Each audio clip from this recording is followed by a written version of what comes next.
Where were you on the night of May 3rd, 2024? To people who could care less about a rap beef, this day probably means nothing to you, but if you clicked on this video, I can only assume you know exactly where you were on this night. This night was the absolute peak of the Kendrick Lamar versus Drake beef, and a moment that if you were awake and online for it, you will never forget. And this week in general will be remembered forever. Even though it's only been a month since all this happened, I want to go through this beef again and relive what quite possibly was the craziest time in music history. And it all began on October 6th, 2024.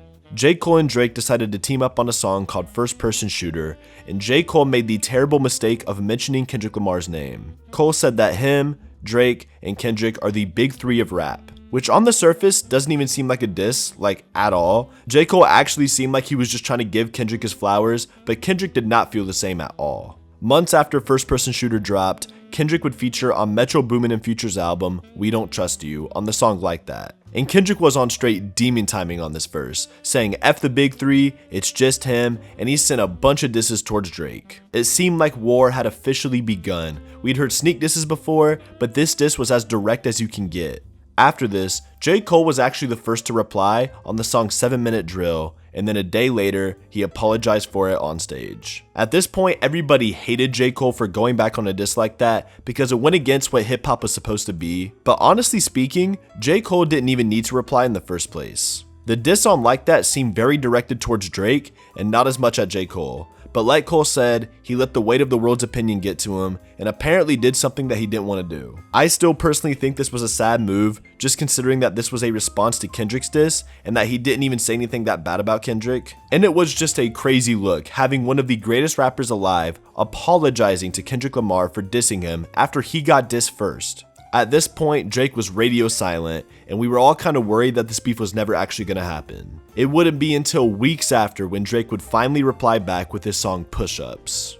It's the first serious diss between Kendrick and Drake, and it was honestly a really good track. After taking the biggest L of his career to Pusha T in 2018, Drake wanted this win over who many people see as the GOAT of this generation. Drake went on to add more pressure to Kendrick a week later when he released Tailor Made Freestyle, which he made using AI Tupac and Snoop Dogg, two of Kendrick Lamar's idols. The song honestly felt like a troll, but a way to add pressure to Kendrick into dropping. He used his idols' voices to ask Kendrick if this was a beef he actually wanted, and at the time, it seemed like a decent move from Drake. But this would only backfire terribly for Drake, as a few days later, on a random Tuesday morning, Kendrick officially replied with a diss of his own named Euphoria. The song is 6 minutes long with 3 beat switches, and it was an insane diss. He went at Drake for being fake, not accepted by real rap fans, and a lot of disses that we had heard before. The song was amazing, but the disses within it weren't anything insane, and the battle was still anybody's to win.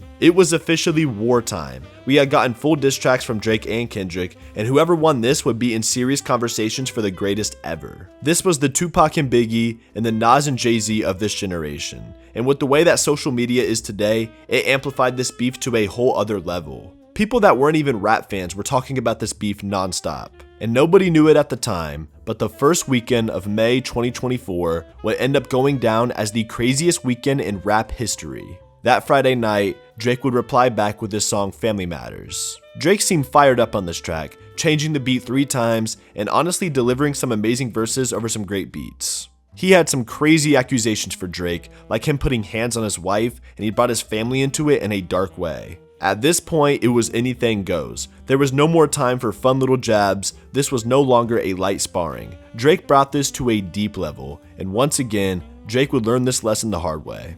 Not even a half an hour after Family Matters dropped, Kendrick released a 6-minute reply on YouTube titled Meet the Grams. People didn't even have the time to process Drake's reply because Kendrick had already came right back at him, and this diss may go down as the darkest diss of all time.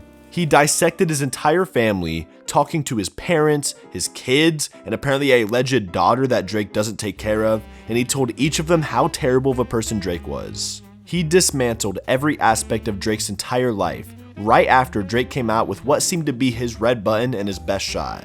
Kendrick was playing 4D chess, and the narrative at this point was that Kendrick just destroyed Drake. But for some reason, that just was not enough for Kendrick. Kendrick wanted that #1 spot, and a day later, he dropped another diss on Drake, titled Not Like Us. It was nothing like Meet the Grams. This was a West Coast DJ Mustard beat, and the song sounded more like a club banger than a diss track, while making what ended up being the most popular song to come out of this beef and still the most popular song in the world right now. He accused Drake of being something that will instantly ruin anybody's career. I'm not sure if I could say the actual word due to YouTube regulations, but let's just say Kendrick was insinuating that Drake was not into girls around his same age. And this wasn't just something he pulled out of thin air. There's been a lot of accusations thrown out there regarding Drake and teenage girls, and the worst being Millie Bobby Brown when she was 14. I met Drake in an Australian hotel. I was touring and he was touring too, and honestly, his managers just came up to my dad and said, "Drake loves the show, come to his show tonight." And I was like, "Are you joking me? Drake?" And he's honestly so fantastic and a great friend and a great role model. You know, we just texted each other the other day and he was like, "I miss you so much." I was like, "I miss you more." What advice does he give you? Like, what does he say? About boys, he helps me. What? Yeah, he's great. He's wonderful, I love him. What's his advice with boys? You know, that stays in the text messages. And there was a very damaging clip surfacing of him at an old concert when he was in his younger 20s, kissing a 17-year-old girl after telling Drake she was 17. So these accusations were already out there in the world, and Kendrick shined a big magnifying glass on them in the most insane way possible. He managed to get clubs around the world singing about how Drake likes minors.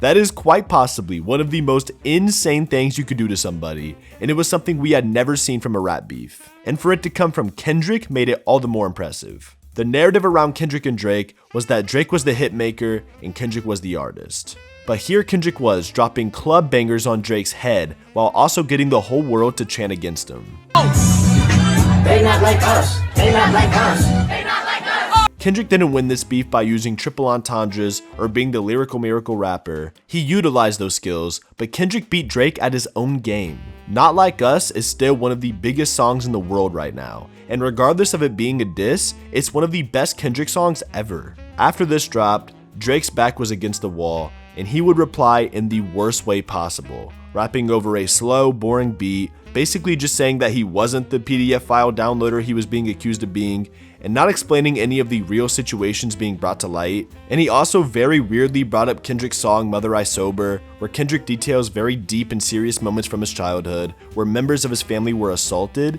and he tried to use it as a way to get back at Kendrick. It was in really poor taste, and he didn't do it in a way that made sense or made people side with Drake at all, and it seemed like he was desperate at this point. He ends the song just straight up talking for a minute straight, saying all Kendrick's done is lie and that he's over the beef. And this truly ended the beef instantly. Kendrick didn't reply, which he didn't need to, and Kendrick convincingly dominated the greatest rap beef of all time. And I know it's early to tell, but this beef, in my opinion, sent Kendrick over the hump to be the greatest rapper of all time.